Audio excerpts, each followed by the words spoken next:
બનાસકાંઠામાં ડીસા ખાતે ઠાકોર સમાજના 7મા સમૂહ લગ્નનું આયોજન કરવામાં આવ્યું હતું, જેમાં 4 ધારાસભ્યોની હાજરીમાં 45 જેટલા નવ યુગલોએ પ્રભુતામાં પગલાં પાડ્યા હતા. તેમજ આગેવાનોએ સમાજમાં પાયારૂપ બદલાવ લાવવા પર ભાર મૂક્યો હતો. ડીસા માર્કેટયાર્ડ ખાતે આજે ઠાકોર સમાજના 7મા સમૂહ લગ્નનું આયોજન કરાયું હતું, જેમાં 45 જેટલા નવ યુગલોએ પ્રભુતામાં પગલાં પાડ્યા હતા. આ પ્રસંગે ભાજપના પૂર્વ મંત્રી અને ધારાસભ્ય કેસાજી ચૌહાણ, કોંગ્રેસના ધારાસભ્ય જ્ઞાનીબેન ઠાકોર, કાંકરેજના ધારાસભ્ય અમૃતજી ઠાકોર અને ધાનેરાના ધારાસભ્ય માવજીભાઈ દેસાઈ સહિત ઠાકોર સમાજના આગેવાનો મોટી સંખ્યામાં ઉપસ્થિત રહ્યા હતા.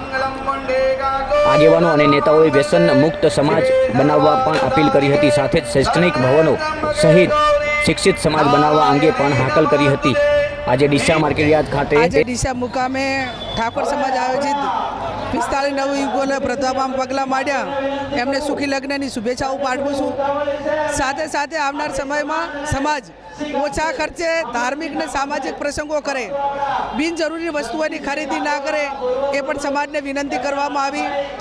સમગ્ર બનાસકાંઠામાં મોટા ભાગના તાલુકામાં દીકરા અને દીકરીઓને ભણવા માટેના શૈક્ષણિક સંકુલ બનાવેલા છે.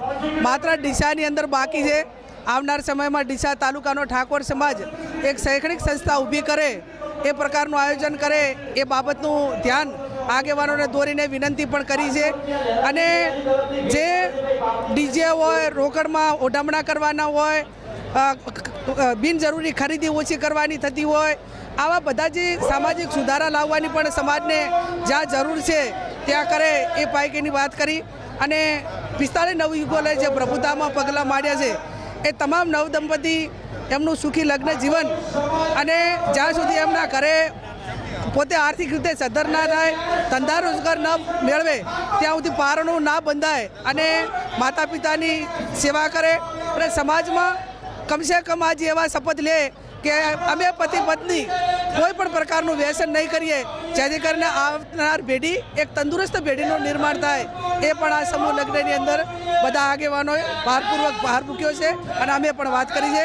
ફરી મીડિયાએ બધાએ આવી અને એક પ્રેરણા આપી સમાજને એક સમૂહ લગ્ન તરફ આગળ વધે એ બાબતમાં પ્રોત્સાહન પૂરું પાડ્યું.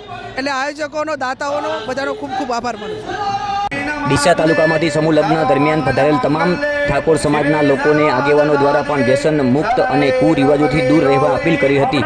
અને આવનાર સમયમાં અન્ય સમાજોની હરોળમાં ઠાકોર સમાજ પણ શિક્ષિત ક્ષેત્ર આગળ વધે તે માટે ખાસ માતા પિતાઓને પોતાના બાળકોને લઈ સમાજના આગેવાનોએ અપીલ કરી હતી. ડીસા માર્કેટયાર્ડ ખાતે આજે ઠાકોર સમાજના સમૂહ લગ્નમાં બનાસકાંઠા જિલ્લાના 4 ધારાસભ્યોએ હાજરી આપી હતી.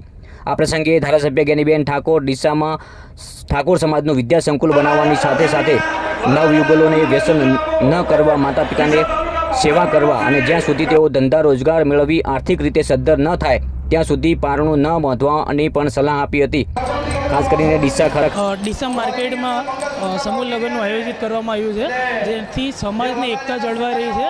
અને 45 વરઘોડાઓનું અત્યારે અહીંયા આયોજિત એટલું જબરજસ્ત આયોજન કરવામાં આવ્યું છે કે આપણી સમાજની જેટલી બી પેઢીઓ આવે છે એ એકતા સદાય માટે જળવાઈ રહે.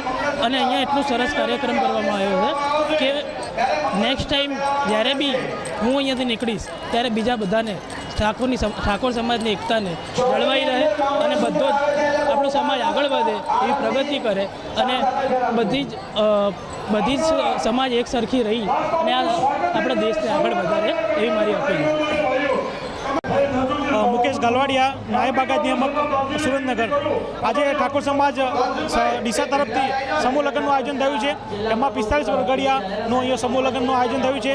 સમાજ શિક્ષણમાં આગળ વધે અને જે કુરિવાજો છે એનાથી મુક્તિ મળે અને સારા એવા વિચારો આવે એવો આશય છે અને વધુ શિક્ષણ ફેલાય એવો બધાનો આશય છે. બહુ સરસ આયોજન થયું છે. આગેવાનો શ્રી, સંતોશ્રી, તમામ સમાજના આગેવાનો અત્યારે પધારેલ છે.